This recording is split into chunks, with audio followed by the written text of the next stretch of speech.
नमस्कार।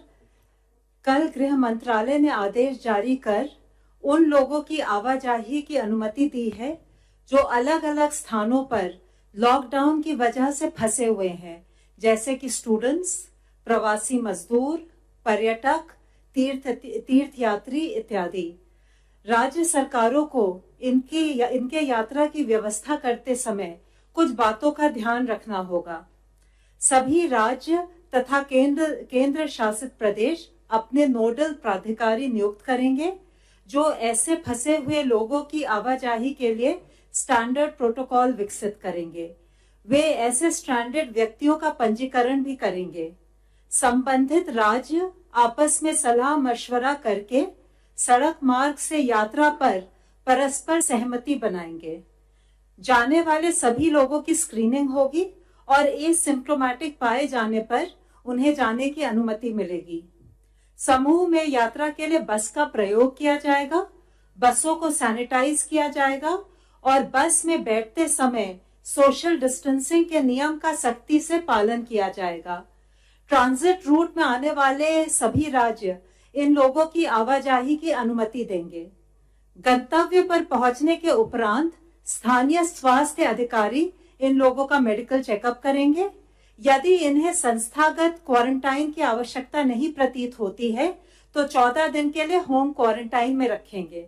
नियमित रूप से इनका हेल्थ चेकअप किया जाएगा और इनके स्वास्थ्य पर नजर रखी जाएगी। यात्रियों को आरोग्य सेतु ऐप का उपयोग करने के लिए प्रोत्साहित किया जाएगा। सभी राज्यों को इन सभी निर्देशों का सख्त अनुपालन करना होगा। पिछले 24 घंटों में देश में 1780 नए केसेस आए हैं, जिससे कि देश में रिपोर्ट हुए टोटल केसेस की संख्या अब बढ़कर 33,050 केसेस हो चुकी है। अगर हम देखें जो हमारे पास अभी एक्टिव मेडिकल सुपरविजन के केसेस हैं तो वह संख्या 23,651 है। पिछले 24 घंटे में 630 पेशेंट वो क्योर भी हो गए, जिससे कि हमारे टोटल क्योर्ड पेशेंट की संख्या बढ़कर अब 8,324 हो चुकी है। इस तरीके से अगर हम देखें तो हम पाते हैं कि हमारे देश में टोटल रिकवरी रेट प्रेजेंटली 25.19% है। रिकवरी रेट के अंदर हम एक प्रोग्रेसिव ट्रेंड ऑब्जर्व कर रहे हैं। जैसे कि आप लोगों को इससे पहले भी बताया है कि 14 दिन पहले का अगर रिकवरी रेट देखें तो वह 13.06% था, जो कि अब बढ़कर 25% के ऊपर पहुंच गया है। यह एक बहुत ही पॉजिटिव साइन है। इसके साथ ही हम लोगों ने अगर रिपोर्टेड डेथ केसेस की एनालिसिस करें तो पाया कि हमारे देश में केस फेटेलिटी करीब 3.2% नोट की गई है, जिसमें से 65% मेल और 35% फीमेल पेशेंट थे। अगर हम मोर्टेलिटी का एज डिस्ट्रीब्यूशन भी देखें तो पाते हैं कि less than 45 years age group में 14% case fatality have been noted. 45 से 60 ईयर्स एज ग्रुप में 34.8% case fatality has been noted और 60 ईयर्स के अबव एज ग्रुप में 51.2% case fatality has been noted. उसमें भी अगर हम देखें कि 60 प्लस एज ग्रुप को अगर हम दो भागों में डिवाइड करें तो 60 to 75% में 42% case fatality has been noted और अबव 75 ईयर्स में भी हमारे पास 9.2% केसेस में केस फेटेलिटी नोट की गई है।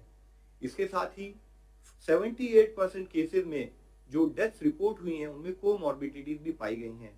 यह हम आप लोगों की दृष्टि में इसलिए लाना चाहते हैं कि कोविड-19 के संबंध में बोथ एल्डरली एज और कोमॉर्बिडिटीज रिस्क फैक्टर्स के रूप में पाए गए हैं।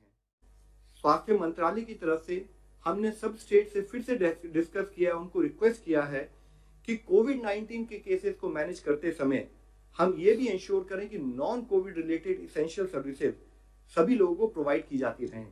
नॉन कोविड इसेंशियल सर्विसेज से संबंध में ऑलरेडी 20 अप्रैल को एक डिटेल्ड गाइडलाइन जारी की गई थी, जिसके तहत हमने कहा था कि वह मैटरनल और चाइल्ड हेल्थ सर्विसेज हो, इम्यूनाइजेशन सर्विसेज हो, कम्युनिकेबल डिजीज जैसे tuberculosis, leprosy, vector borne diseases जैसे डेंगू या साथ ही नॉन कम्युनिकेबल डिजीज जैसे कैंसर, डायलिसिस, ऐसी जो भी डिजीजेज हो उनकी सर्विसेज भी रेगुलरली लोगों को प्रोवाइड करती रहनी चाहिए।